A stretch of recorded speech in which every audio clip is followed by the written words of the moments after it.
It's Sunday night, and that means it's time for our Paramotor Nation, bringing you some of the most influential people in the sport of paramotoring in America and around the world.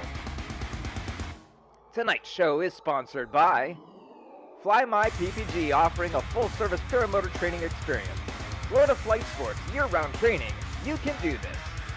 PPG Lights, countless patterns and colors on your paramotor. Lone Star Paramotor, foot launching, trike training classes, and much more. PPG Zone, your go-to place for all paramotor information. Aviator Paramotor, a cornerstone for paramotor training and paramotor equipment. Fly PPG, discovered powered paragliding, paramotor training on a field of dreams. Wisconsin Flight Sports, making it affordable and accessible for you to get your paramotor training. Charlie Soap, supplying you with all natural laundry detergents and household cleaners. One-Up Adventures and ParamotorProps.com, providing all paramotor training and adventure trips. Skylab SIV, teaching pilots of all skill levels collapse recovery and advanced maneuvers.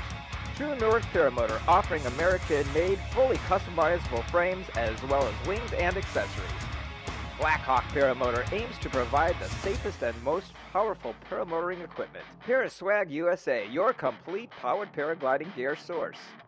iFly Indiana provides training on their equipment or yours for $2,500. Wicked Wings Logo provides customizable glider logos.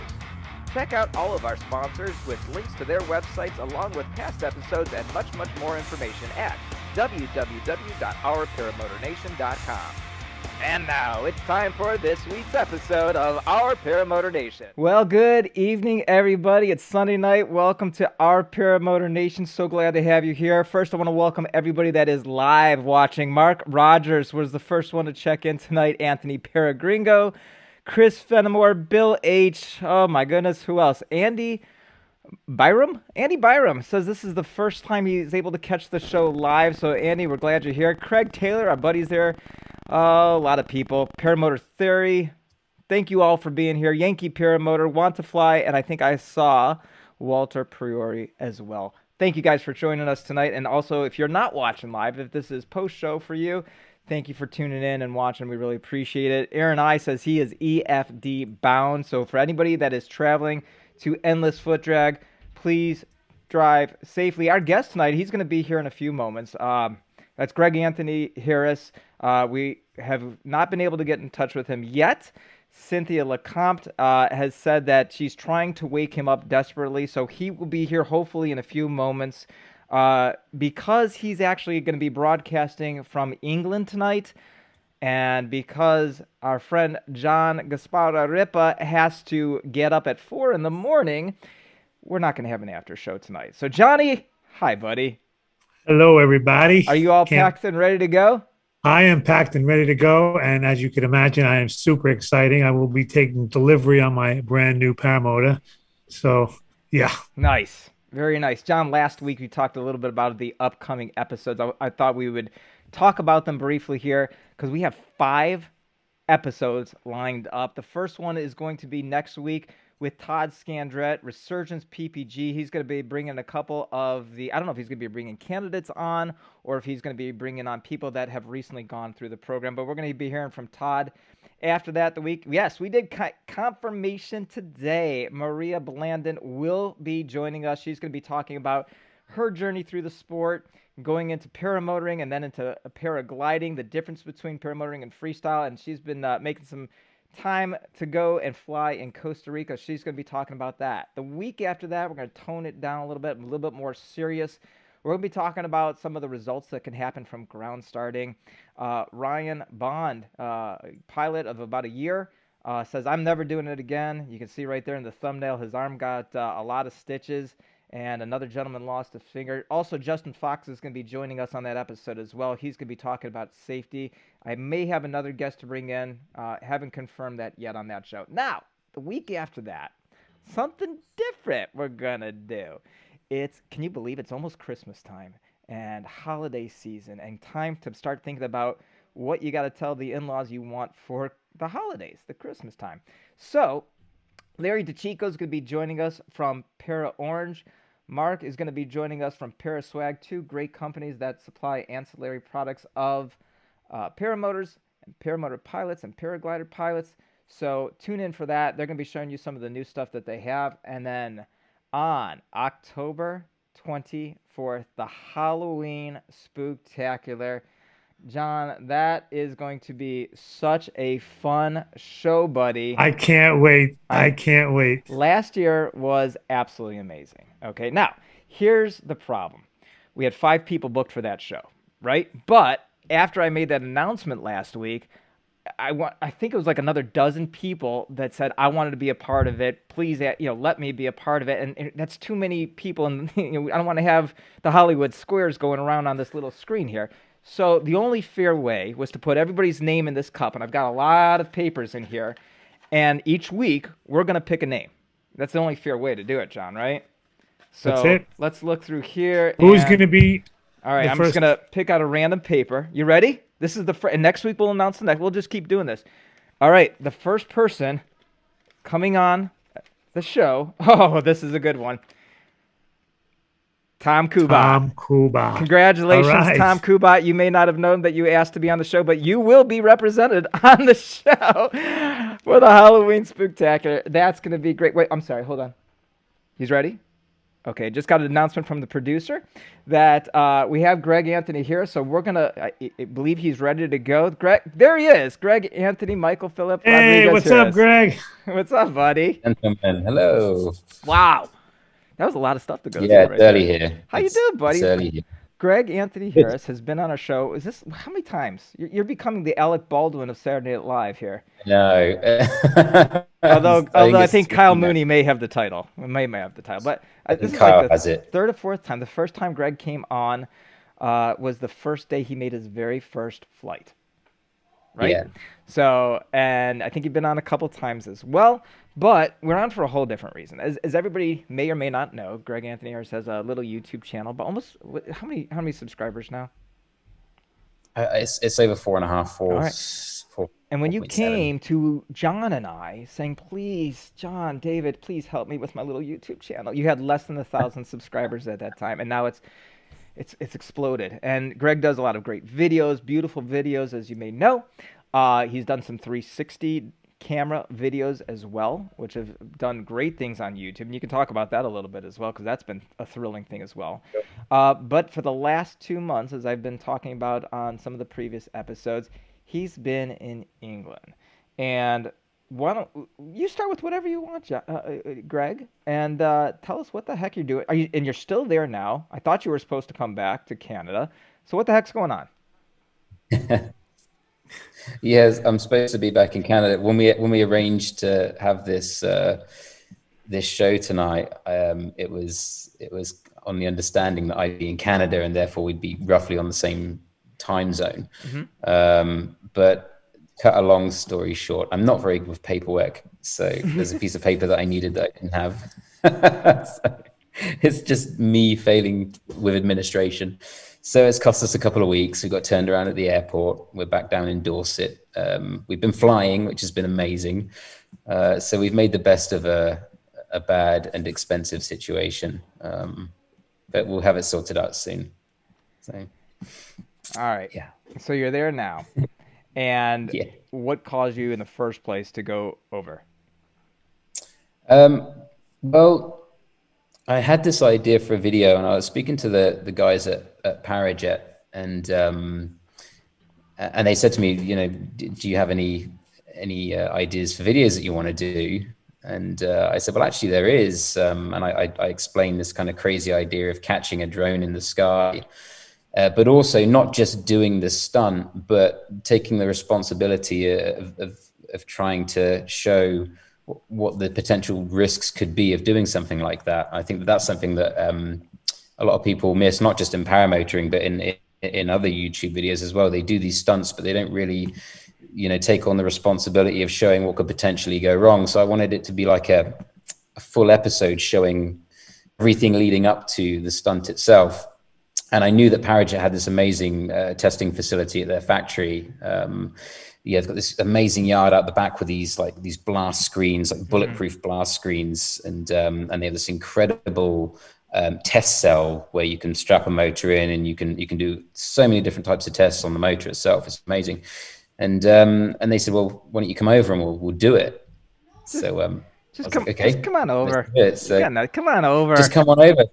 And also, I hadn't seen my parents for almost 2 years, you know, because of everything that's been going on. And I've been traveling in and out of America, which has been much easier, but traveling over to the UK and Europe and stuff is much more difficult during this time. But anyway, we figured it out and we did all the quarantining and everything that we needed to do. So we got to spend some time on my folks as well, which is really nice, and some of my family that live in the south of England. So it kind of all tied in together, really. So there's actually a question in the chat here already, and this comes from Chris Venimore. He says, "My son was in Oxford today and thought he saw you. Are you still in Oxford?" Oh no, that wouldn't have been me. Oh. No, we're in Dorset. We did go to Oxford briefly, but it wasn't when Chris's son was training. I think he was it Sky School, Chris? I think that something like that. Anyway, he was training there. I spoke to Chris about that, and sadly the timings didn't work out because we were right in the middle of production at the time. It was that film that we put together was like nothing I've done ever in my entire filmmaking career. I had no idea how much planning would end up being involved in doing that shoot. It was unreal, the level of planning. It was quite the task. And it wasn't like any of the other videos I've done where I go on an adventure, collect all the footage, and then try and piece together a story afterwards, which is actually what I love doing.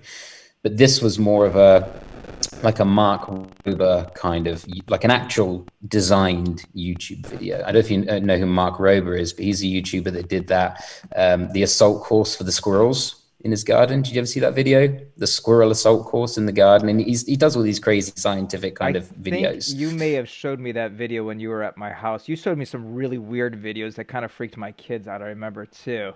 And now that I think about it, just looking at the screen right now, I think all three of us were in my house at the same time, and I'm starting to feel like those thoughts of, God, I wish you guys were out of my life again. But that's okay. We'll go for the next 45 minutes. Let's go. It's been a while. So you were saying, Greg? Yeah. So actually, on that point, how are you enjoying that nice basement that John and I built for you? It's beautiful. He's in it right now, Greg. It's beautiful. It's got all these colored lights and this floating logo up here on my left here. So it's great. Thank you. It's all right, beautiful. let's get back to the interview. Is that all right? That'd be cool. So yeah, sure. So you're out in England now, not London. England. I always make that mistake. All right, so now, I mean, there's more. It's more important than just going out there and making a video of crashing drones into gliders. I remember actually, maybe 2 years ago, me and some local pilots, we had a guy come out who flew drones and showed us videos of flying drones into airplanes. I mean, those things get stuck in there, so quite a bit of damage that can be done to an airplane. But even more so, you'd got to imagine by something smaller like a paramotor. So, the thought is that there's something here that's bigger than just a video. It's about the safety aspect as well.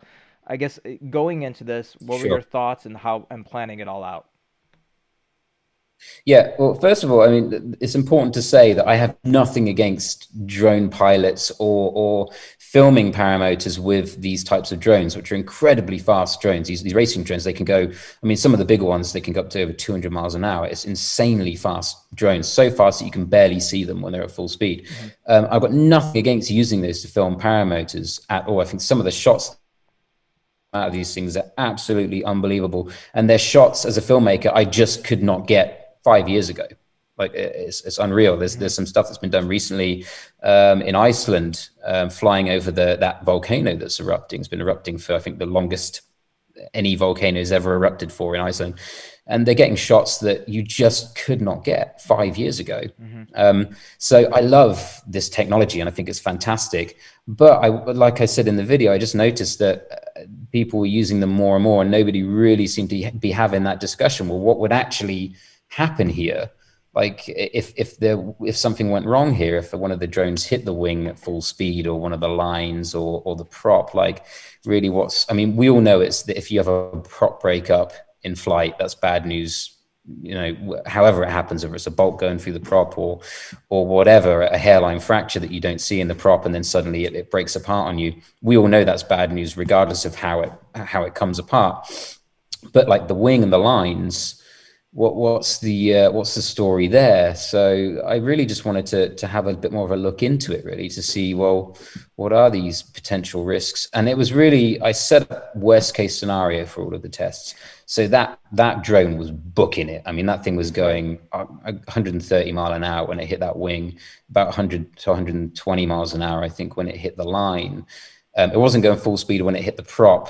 It was going probably about 50, I think, something like that, maybe a little bit less when it hit the prop. When you introduced this whole idea of making this video and everything that could go into it to Parajet, what was their motivation to move forward with it? Well, they were very interested in the safety aspect as well. Like that's something that they really wanted to champion, was to just to gain more knowledge and more information about the potential risks of doing stuff like this, because we all know the writing's on the wall. This stuff's going to be used more and more as more people start flying Paramotors and more people start getting into the drone thing. It's natural that these kinds of shots are going to start happening more and more. So the more this happens, the more likelihood there is of potential collisions. And if we can just inject a bit more knowledge of the risks into these people that are coming into it, maybe they'll see this video before they start doing it, and it might just help them to make smarter choices when they fly. Like maybe when they fly around their friends who are in the sky with a paramotor and they're controlling the drone on the ground, maybe they'll get their friend to come off power whilst they get the shot, so that if they were to accidentally hit the prop isn't going at 5,000 RPM, you know what I mean? Like, right. Or whatever it is. So then you'd obviously still have a situation, but it wouldn't be a situation where you have prop shards flying off at 200 miles an hour. So there's certain things you can do to reduce the risk, and there's more to be done on this video as well. Like we've done all the tests, we've shown that some of the potential risks, and I think that there's conclusion video or something that we bolt onto this video later on. We'll revisit the project, I think in the future, because I think that there are holes in some of the testing that we did and things that we could do to kind of improve the accuracy of some of that testing, to be honest. I'm going to ask you a couple questions about the tests. We're actually going to see videos from all three tests. When I showed the videos, just for copyright reasons that Greg and I have talked about, we're not going to have audio playing on it. It's just going to be segments of the videos. But I encourage everybody to go back and watch the video if you haven't seen it already. But we're going to talk about that. We're going to have some questions. There's also a lot of information, because, look, Greg's not just a guest of mine. He's also a very good friend of mine, too. So we have couple conversations a week, and during the time that this was being filmed, Greg was sharing me some of these incredible data that he's finding out. Like, for instance, one of the things that blew my mind was how fast the tip of a prop is actually spinning. And Greg, I'm going to invite you just to interject those answers to all the stuff, the little data that you found out throughout the interview. Keep that in mind, because I do have a couple questions that have already been asked in the chat, and I don't want to miss anything, and I want to make sure that we hit everything, but also then we'll get into the videos as well. First question comes from Resurgence PPG. Says, Hey, Todd. Yeah, Todd. Ask Greg if this has been the best adventure he has been on. Has this been the best adventure you've been on? Be careful with your answer here. Yeah, it's as good as the Arizona adventure, but not better. That's how I would answer that. Very good. Next question comes. The Arizona adventure that we had was just wonderful, and I'll cherish that adventure forever. I don't think anything will beat it, but there may be a few things that rival it. I'm waiting for his follow-up question. David Wolf, don't you wish you went on it? All right. Next question comes from Paramotor Theory. Is that a paramotor model over his left shoulder? Over your left shoulder. Is it a paramotor model? No, potentially, maybe. I'm actually... Do you know what that is? Uh-oh, Greg. Greg? John? John, you're muted. Face forward, Greg. Greg may have had an issue. Office. Greg, can you hear me? Uh-oh. Greg is experiencing technical difficulty right now. Hello, Greg. Hello. Hi. Yes. Can you hear I'm us now? here. Okay. We lost you for a Hello. second. Am I back? You're back. So the answer is I'm sorry about that. you have no idea what that is behind you. Is that correct? I have no idea what most of the stuff is in here. Okay. Did you get the part about where I am? No, we didn't. Go ahead. No. Okay, let me just say it again. So I'm actually in the office of Gilo Cardozo, who's a creator of Parajet. There you go. And so there's lots of weird and wacky inventions all over the place, most of which I have no idea what they are. He's quite the genius though, so it's an interesting place. Well, it's nice for him to let you use his office at 2 in the morning. All right, next Yeah. question comes from Chad B. He says, "What was the one thing I think that means Greg Anthony Harris. Greg Anthony Harris learned during the filming something that was a bit scarier than he thought." That's a great question. Scarier than I thought. What was the? He also asked, "What I was the think one thing that you learned?" What was one thing you learned? There's a lot of things you learned. I was surprised how easily the drone broke the line at the paragliding line.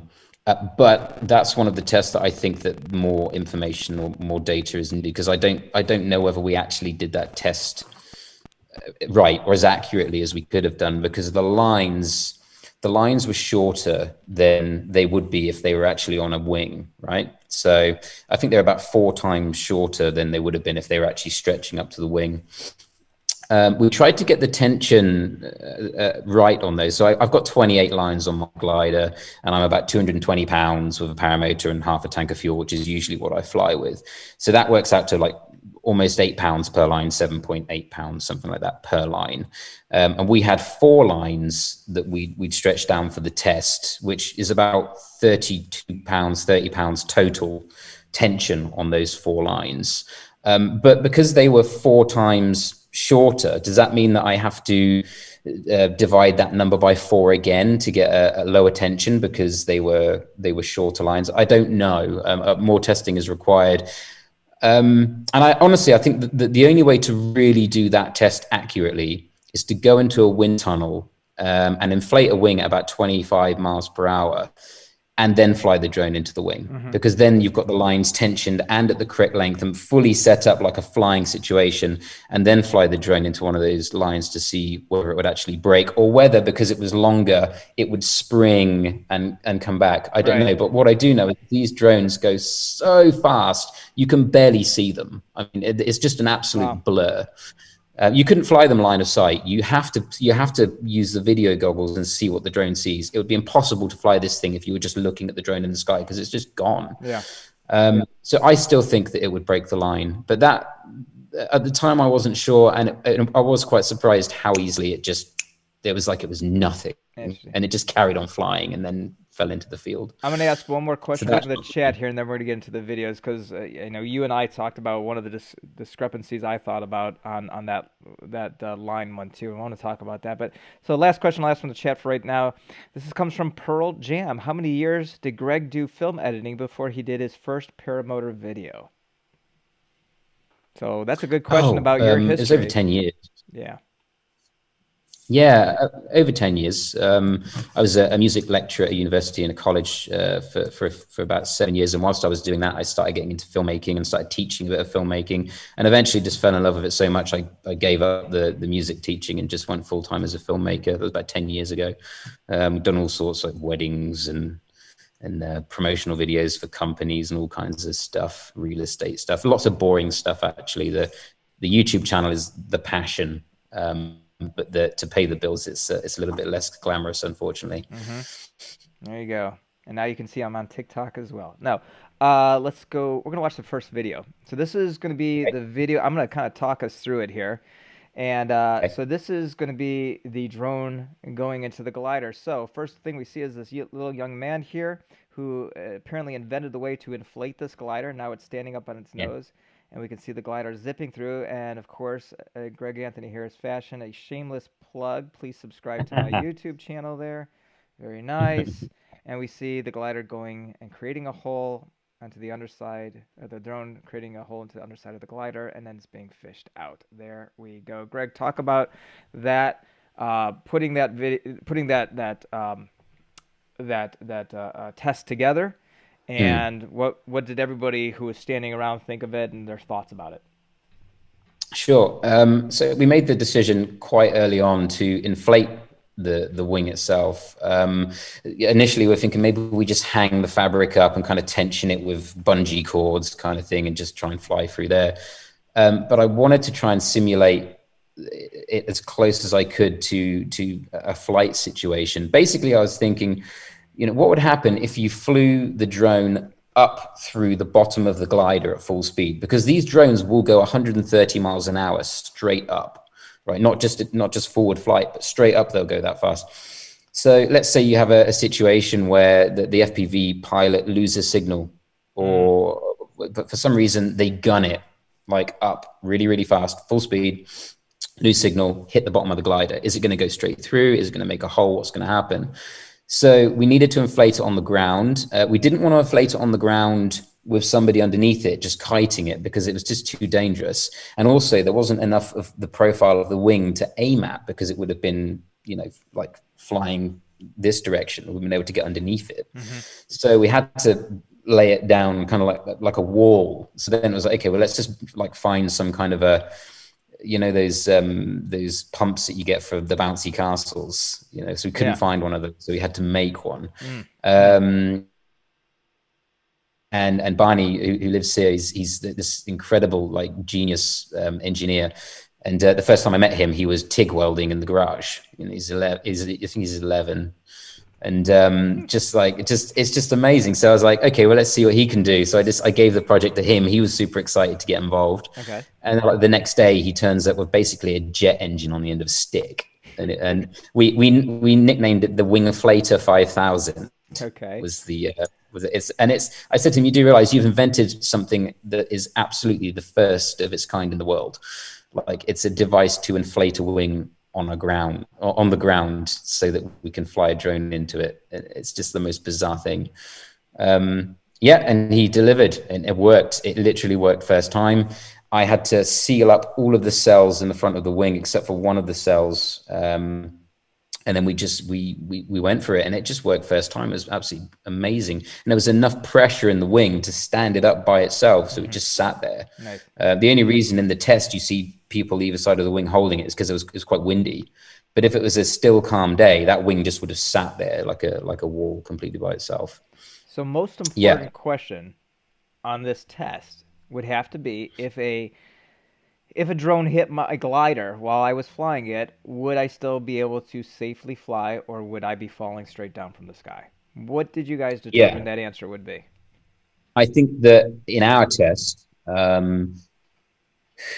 it's a difficult one, and here's why. If you just made a hole in the bottom of the wing like we made, there's a good chance that the glider would still fly. I mean, it would, you'd want to get on the ground pretty quick, but I don't think that you would fold the glider up if you just had a tear in the bottom of the glider, the size that we had.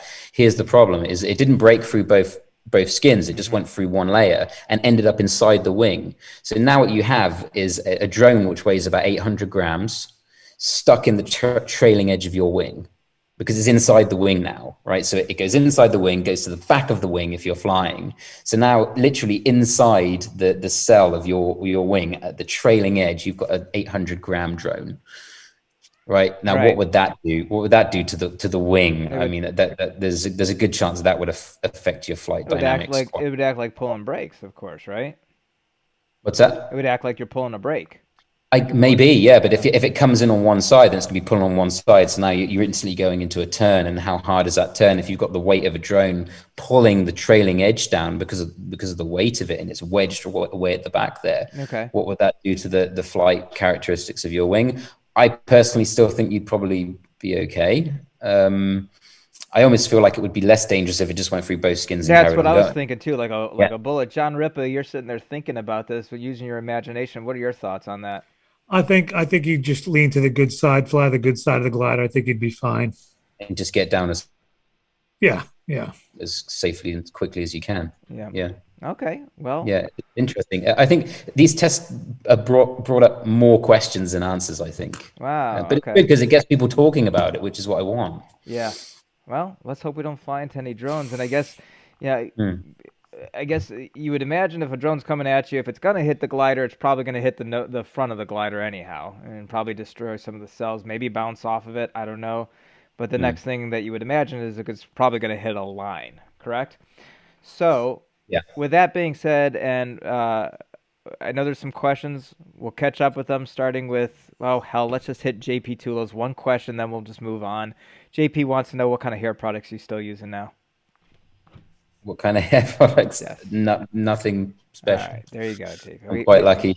We asked the question. All right, we'll come back. Chris Fenimore will be the next question I asked from the chat. I want to get to this video here of the drone hitting the lines. Okay, so kind of a setup here. We can see 4 lines, an A line, and then the 3 other lines from right to left. And this is what we'll see. And then you'll see the drone zipping through it multiple times.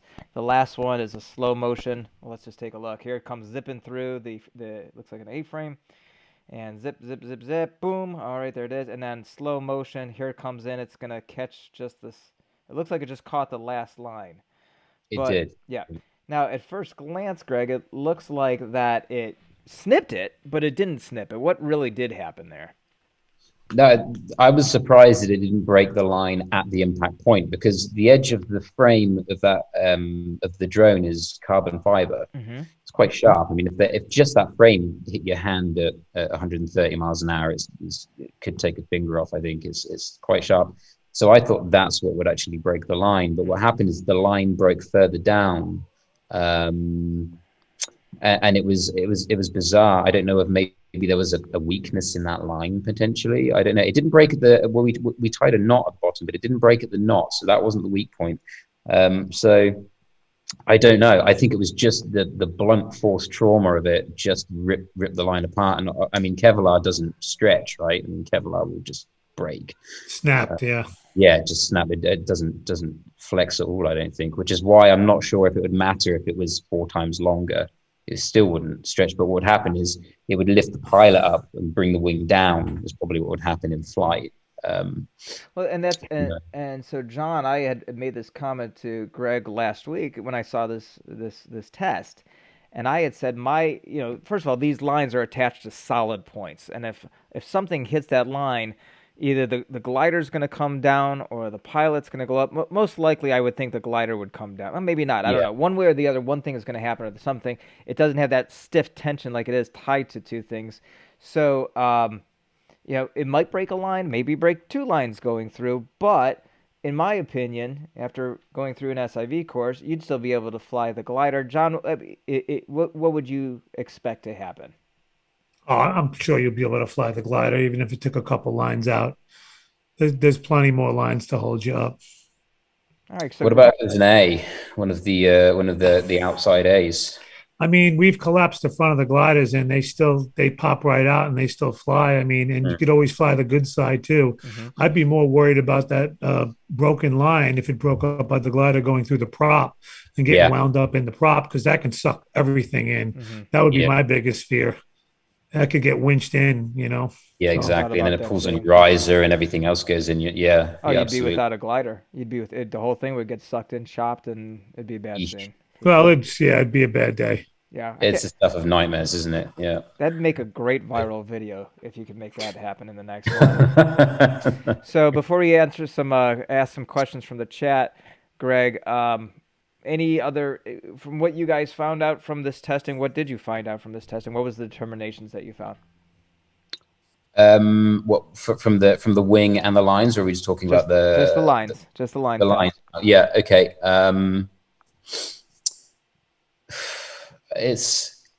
I mean, like I said, we created a worst case scenario. So this drone, and I don't think it was on purpose, but the drone hit 1 line. So it was full speed with 1 line. If the drone had hit all 4 of those lines, obviously you'd have more of an equal distribution of force. So maybe it would have bounced back. Mm-hmm. I don't know. I personally still think that there's a very good chance that you would break a line even at full length. And even at reduced speed. I think if you're at full speed, absolutely. But if it was even like 70, 80 miles an hour, I mean, it's just a lot of force to stop. If you have a direct hit, then it's a lot of force to stop with something that doesn't flex very much. Yeah. I still think you could break a line, but I think more testing's needed to confirm that. And I think honestly, a wind tunnel would be the answer. And I know of one in Canada that we may be able to get our hands on at some point in the future. That is if you ever get back to Canada in the future. Right? Thanks. All right. We're going to ask some of these questions. I'm sorry, Greg, do you live in Canada? Not at the moment, I don't. Okay, just checking. Yeah. Yes, tiny. Where do you live, Greg? I do live in Canada. I live in Quebec, but the address is One Tiny Hangar Drive. One Tiny Hangar Drive is. Come on, David. What are you doing? All right. Well, here's what I'm doing. I'm asking some of these crazy questions that I'm seeing in the chat. Here's the first one, Greg. It comes again from Chris Fenimore. Any preference for a drone for amateur filmmaking? My son is looking at the DJI 5K.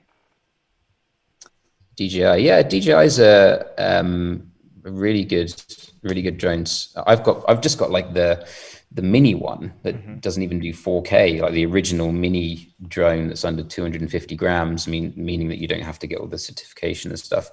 And I love it. I mean, I think it's fantastic, and it's like the base model is fantastic. I had one of those. They're good.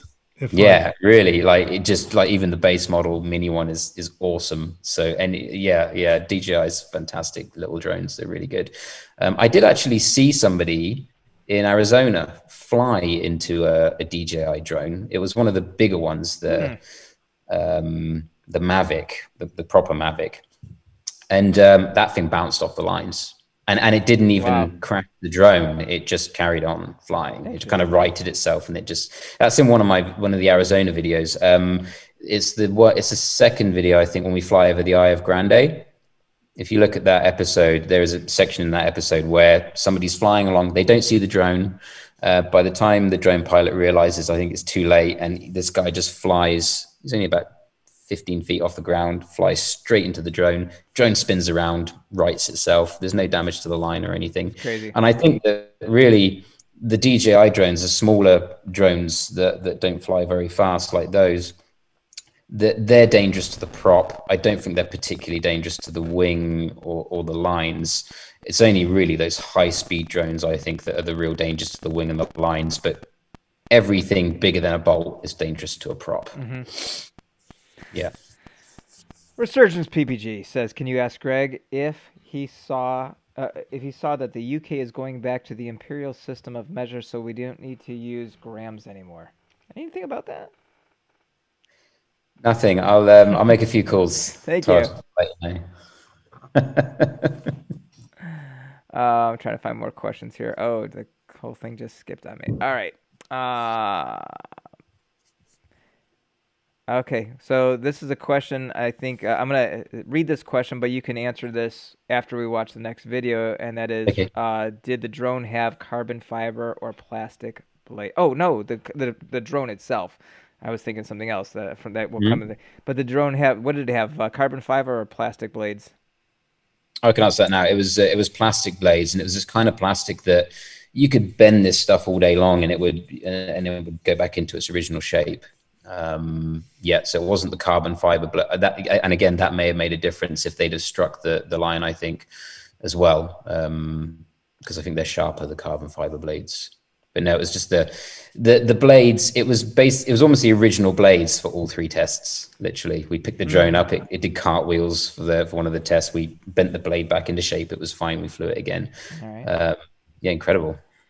I don't know if Chris Fenimore on this question is he's asking for another video to be made, but he said, seeing the damage a drone can cause on a PPG, what damage would a drone cause if it hit the face of the pilot? Oof. No, that's one. That was one test that we did talk about doing as well, like with a fake head and stuff. But it's difficult to really to do a good job with that. You need like a block of gel. Without spending a lot of time and a lot of money. I mean, the Mythbusters do it really well, where they literally get like a skull and they put that gel over it and stuff, and they get a pretty good analog. But we didn't have the time or the resources to put that one to the test. So really, I was just hoping to God that our drone pilot was gonna nail that landing on my lap, because Yeah. if that thing hit me in the face, it would definitely hurt. We might have had that video. That's true. All right. Yeah. Let's get on to the third video here. So this video that we're going to see is going to be the drone hitting the prop. Okay. So here Yeah. it is here, and we can see it's coming in several different camera angles. Bang, bada bing, and bada boom. Here's that. You can see the blast walls in the back. Now here's the ultra slow-mo video, and you can see there's the drone right there flying across the top. 2 weeks later, and it's still coming. This is a very slow motion Dramatic voiceover. video. All right, it's about to hit the prop, and boom, there it goes. It looks like a fastball going up high and to the left. It goes into the left quadrant of the frame, and now you can see that the prop looks very, very, very much like John Ripa's props most of the times, where half of it's gone. And and you can see the motor is just shaking violently, and kudos to Vitorazzi for making such a strong motor that as it's shaking and wobbling all over the place, it still stays intact. Okay, Greg. Well, I mean, I can't believe Parajet said, yeah, let's go ahead and destroy a paramotor. Let's just do that. I mean, how did you convince them to do that one, man? Well, they had a few props like lying around that weren't new props, but they were still perfectly flyable props. And I don't know, they just believed in the project, and they just wanted to. I think they're as interested as I was to see what would happen there. So they dug out one of their machines, and they wanted the data to Maverick frame in that situation, because once that kill switch, you know, as quickly as you can, there's going to be several revolutions of that prop where it's out of balance. And it's going to be sending shockwaves throughout the frame. So they were interested to see, well, what's that going to look like? And the frame just like took it like a champ. And when we took the frame off and had a good look at it, there was no warping or anything. And I think it was just the pull starter line was broken. That was by a piece of the prop. It just cut straight through it. But amazingly enough, I mean, that Paramotor was flyable probably within a couple of hours of that happening. Yeah. Just switch out the pull start, and it was good to go. Wow, that's it. Here's the shard that came off that you see flying off after the initial impact. This is actually where the drone hit, right here. Okay. And I mean, this is an E prop, and but you know, you've got like a rounded edge here, the leading edge, and then a trailing edge, which is quite sharp.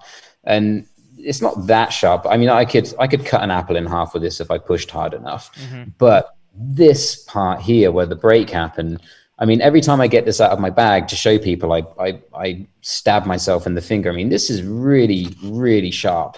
It's razor sharp, the edge here. And this thing was going over 200 miles an hour. We measured the size of the frame that the Paramotor was attached to. So, and then we did the frame by frame analysis so that we could do a speed time calculation to figure out how fast this thing was actually spinning out of frame. And it was over 203 miles an hour, I think. So whether it's the sharpest part of this shard, or the less sharp part, or even the blunt part, I mean, it's a bad day for a wing or a line if this thing hits going at over 200 miles an hour. It's a bad situation. I've seen a piece of a prop go right through a wing, straight through both parts of the wing, and then keep going. Yeah, it's an insane speed. And then after that went out of frame, the GoPro broke loose from the drone and started going up. And I was behind one of the blast shields, and it ended up behind me. It went between the two blast shields that I was next to. It went between the two blast shields and ended up behind me. And that thing was going over 100 miles an hour when that left the frame. And it's fine; it still works. But that GoPro still works.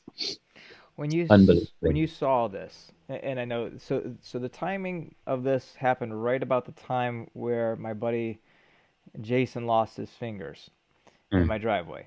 And so it was a very difficult time for me, and you were telling me about how fast you found out these tips of these props were actually spinning, and I was, you know, it's no wonder that if someone puts a hand or a shoulder or something into a prop, that it's going to cause a significant amount of damage, possibly fatal, okay? And joking aside, I'm going to put my joking face away for a second. It's that serious, and that's why we're doing that other show in a couple weeks about ground starting. Okay. Yeah. One of the things that struck me in the video that, and I told you about this, I believe, was that a lot of the carbon fiber, some of the carbon fiber was found in the drone itself. Yeah. And I bring that up because Jason, my buddy, he had said to me that the doctor was amazed how much carbon fiber that he pulled out of Jason's hand before he could Yeah. do the surgery. That's serious stuff right there. Okay. Yeah. And then, of course, if stuff's flying all around you and you're behind a blast shield and it's taking out stuff, I mean, it's scary to think if something does hit these props, in flight or on the ground, what kind of damage it could do to a person or equipment. I mean, equipment secondhand, person firsthand. Mm. Um, Absolutely. I Yeah, have and you're at ground zero there. Like that thing is strapped to your back, so you are absolutely at ground zero when that thing comes apart. right. I got one for you guys. Do you know what happens when carbon fiber rubs on titanium? I do not. I do not. Sparks. Mm. Wow, really? I took off and I tripped and I had my chase cam on, and you can see when I bent the cage and it hit the prop, you can see a bunch of sparks shooting out. Oh, wow. Yep. Imagine that starting a fire on the tank or something Wow. like that. Crazy. That's scary. Yeah. I carry a fire extinguisher in my truck now when I fly. So whatever LZ I'm at, if I'm there with my truck, I've always got a fire extinguisher just in case, God forbid, anybody blows a tank up and gas gets on them. Yeah. At least we could try to manage it. Yes, wise. Greg, I've got a question about this last video and about this test. Okay. Mm-hmm. So obviously we see this prop coming in from behind. Why was there not a decision to make this prop coming in from the front, or this drone hitting the front? So basically, I envision a lot of times I don't really envision a drone coming in from behind and hitting a prop from behind. Okay. I envision someone flying along and it's almost like a head-to-head where maybe they go through one of the upper quadrants, hopefully missing the person's body and going through the upper quadrants, going through the netting and striking the prop. Why was the decision made to go through the back instead of through the front? I think really the decision to do that was, like I said, we're trying to create a worst case scenario.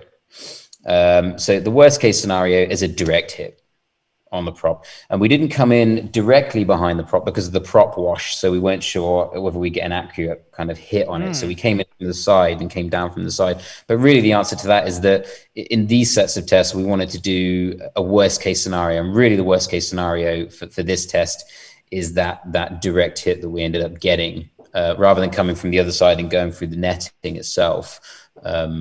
That was the decision we made. I mean, there was so many different ways we could have done the test, and really it just came down to that's just the one we went for, to be honest. And there's way more tests that we could do with the right budget and more time and a bigger team. Well, that was going to be my next question is, what other tests would you have wanted to do while you were out here and had the opportunity to do it? I think that the test of hitting you in the face. Hitting me, me personally? No, yeah, you weren't here, so we couldn't do that. Oh, okay. Well, maybe next time. Okay, go ahead. So there's that. There was charming, like G tests. Like you can get those these special pads that actually will tell you how much G is pulled in an impact. So we could have done like a direct hit on like somebody's chest. Would it break your ribs? There's so much we could have done with the pilot. We only really looked at the machine, but there was so much that could have been done with the pilot, and to see what would happen there. And would one of the blades cut your finger off? Probably would, actually, in an impact or in just the blades themselves. We had an incredible drone pilot, like literally one of the best in the UK for cinema shots and also for racing as well. Whose drones were you wrecking? Were you trashing? It was the same drone. Wow. Yeah, with the wing, we pulled it out of the wing. It was fine. One of the props was bent, so we bent it back into shape, and it was fine, flyable again. And then for the line, I think we had to replace one of the props for the line impact, and it was ready to go again. And surprisingly enough, I mean, this is with the prop. I don't know what company makes those drones, but when we picked this thing up after the battery was completely destroyed and was smoking. But that drone, we could have put a new battery on that drone and a few new props and had that thing flying again in about half an hour. Wow. Yeah, it was unreal. Actually, I have a question for you, John Ripa. Yes, sir. We were at Moonshiners. The Moonshiners fly-in, and when we were there, there was I don't know who it was, but there was someone making some great videos with his drone, flying around a lot of us, specifically flying over more of the guys that are the acro pilots, your Chris Holbert and that sort of thing. But as you're watching these drones flying around, and especially right in the thick of it all, when everybody's launching and landing, what was your comfort zone like? How did you feel about that? I don't know. I don't mind them. They can, if they're using the goggles, they could see pretty good. I mean, and they're fast. They can get out of everybody's way. I don't really mind them. But what if it's like a kid just flying a drone? We don't know if it's a Well, that's not good. but that's my point is we don't know if it's a professional drone pilot. We don't know if they have the goggles on or if they're just doing their little DJI and they've got their phone attached to it and they're just I mean that makes me really scary of flying at a fly-in when there's drones going all around an active drone. So I don't know. That's something to think about. And hey, it makes great video, but do we really want to introduce a whole nother aspect of danger into a fly-in? I don't. I'm think not so. a fan of drones at fly-ins. I have to say, Yeah, makes me nervous. something you want to make a video, go out 1-on-1 or 2-on-1 somewhere far away. Yeah, and plan something far away. Check your airspace. Make sure you have a wingman with you so that they can keep an eye on things while you're. Because when you're being filmed by one of these things and you see it, your focus isn't on the horizon anymore. Your head isn't on a swivel anymore. You're focusing on this little alien thing that's floating around you, and you want to. Yeah, hoping it's getting good footage of me. Yeah, right. So and it's weird to see that thing floating there. Yeah. It's really strange because when you're on the ground, you get it. Like that perspective, we're used to seeing what that looks like. But when you're in the air and this thing's flying around you and you've never seen that. I have to say, when it was right in front of me, I was watching for the ground because I knew that if I wasn't concentrating, I could be right at the ground level before I knew it. So while I was watching the drone, I was also paying attention to my position in the sky. But yeah, that's a good point you make. It's really distracting. So that's why I had a wingman with me for the stunt itself, so that while I'm focusing on this thing that's happening really close to me, I've still got somebody keeping an eye on the horizon, making sure there's no planes coming in or anything like that, and they could warn me immediately, and then we'd cut the experiment and reset, land, whatever we needed to do. So we were obsessively safe about the entire thing through the testing phase and through the stunt itself. I don't think we could have been any safer, to be honest. It was and we did it first time, which was incredible, and I had a feeling that we would. I don't know why, but that was the first try. We just nailed it. But Leo, like I said, is just a superb pilot, so utter Jedi when it comes to drones, that guy. So we had the right man for the job. So the next thing that we decided not to do the video because we want to make you watch Greg's video if you haven't seen it, was the first. How did you put it? The ground or air-to-air food delivery, I believe is how you put it. Okay. It's really specific. All right, now let's be honest. If we can be honest for a second here, because it is Sunday. Was this more of a gimmick to just say, hey, I want to be a first of doing something sort of thing? What was this about? Not really. I mean, it was just a question I wanted answering. It came to me one day. I've got a huge whiteboard in my office just full of ideas of videos that I could do. And honestly, all these ideas are just things that I think would be fun to do and fun to try and challenging and just interesting for me to experience as an airman.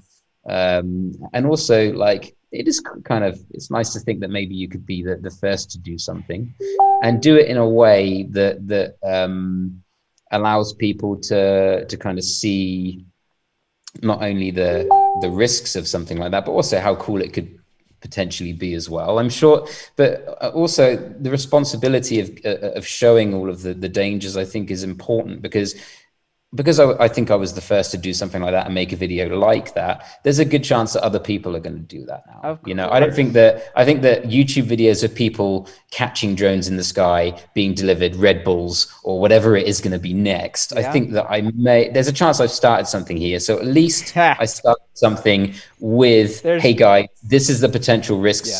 So just be really careful. I don't know, Greg. There's no copycats in this paramotoring YouTube world. Yeah. No one does that stuff. No, nobody else is flying to McDonald's. So, question from the chat: did you end up calling any other YouTubers saying, "I did this first, suck it," or was that not in the cards? No, I didn't care. It's not about that. Question from the chat: Dave Ruff says, "Can I have Greg's autograph? Is that possible? You can make that happen." Yeah, no worries, Dave. I'll hook you up. There you go. Dave Ruff, congratulations. You're going to be getting an autograph from Greg Anthony Harris. All right. Thank you for making that video. Thank you for doing a ton of work to make that possible, and hopefully everybody learns something from it. The next question is going to be, what's next? I know you've got a ton of footage going out. What videos do you expect to be putting out in the next few weeks, months that we can expect on the Greg Anthony Harris YouTube channel? And then what's the next project after this? Well, Cynthia had her first engine out while we were here. That was interesting. She downed in a field and just nailed it. It was great. She was a real trooper. She remembered her training. She got down safe. I won't say too much about that. We flew to Stonehenge. That was a really, really beautiful flight. I did a VR version that people can actually go and do the Stonehenge flight in VR, but we're going to make an episode about that as well. Very cool. There was some cool stuff that went on there. Did my first foot drag. Yeah, so a few firsts for us as pilots. And also we did a tour of the Parajet factory, which we'll put out. That's amazing. I mean, some of the equipment these guys are using to build these machines is just like mind blowing. It's just a room full of toys for a guy like me who loves engineering, you know. Sure. So that's going to be cool to show that. And their test cell that they have as well, which is really cool. So we'll have a video coming out about that and all the UK stuff. I've also got all the traveling I did around the US. I still got a bunch of videos I want to put out there, including our time in Ohio. So it's going to be like the timeline's going to be all mixed up. Yeah. We'll jump around a bit. And then there's one last question from the chat here. It says, when will we expect to see that epic journey from Florida to Ohio? Yeah, there you go. Exactly. Yeah, that's coming up. A lot of people have been asking that. Well, Greg, that's funny. Well, Greg, thank you very much. Everybody, just remember next week we've got the show with Todd Scandrett, who's in the chat. There he is. He says, "Didn't Tucker already do a video on the Parajet factory?" I don't know. Well, there's more. There's more. There's been some updates. Yeah, there's been some updates. That's the word I was looking for. So yeah, so we have Resurgence PPG next week. Make sure you tune in for that. Let me take a look here. Was there something else here? That's it. Okay. David. Yes, John. Our friend Linda Anderson said she said hello. She said she's sorry she couldn't make it tonight. She's getting settled in her new place. Oh, congratulations, Linda. Congratulations, Linda. Well, thank you, everybody. Oh, wait a minute. We just got. Hold on a second. Wait till you see this, guys. You ready? We just got a super chat donation from Chris Fenimore. There he is. Super chat donation says, "Great show. Thanks, Gregs. This is for the Halloween episode." Halloween. The Halloween spooktacular. Chris, thank you so much, buddy. I really appreciate that. We appreciate that so much. Very cool. Well, Greg, thank you very much for being here. Everybody, again, no after show tonight. Greg's got to get back to sleep. Wow, that went quick, David. That was a quick episode. It really did. Ripa has got to get to sleep because he's going to be at Endless Foot Drag. If you are going to Endless Foot Drag, drive safely and give Ripa lots of crap when you see him. I mean, come up and say hello. By the way, I'll be going with my friend PPG Gorilla, and hopefully we could talk about him coming back on the show. Good. He's coming back next week. I found that out. I just got confirmation today. He believes he might be able to come back next week. So there you go. All right, Greg. Thanks so much. Everybody else, thank you so much for tuning in tonight and watching the show, post-show, and listening and just being here each week for us. We really appreciate you seeing you here. Thanks so much, guys. Have a great week. Thank you.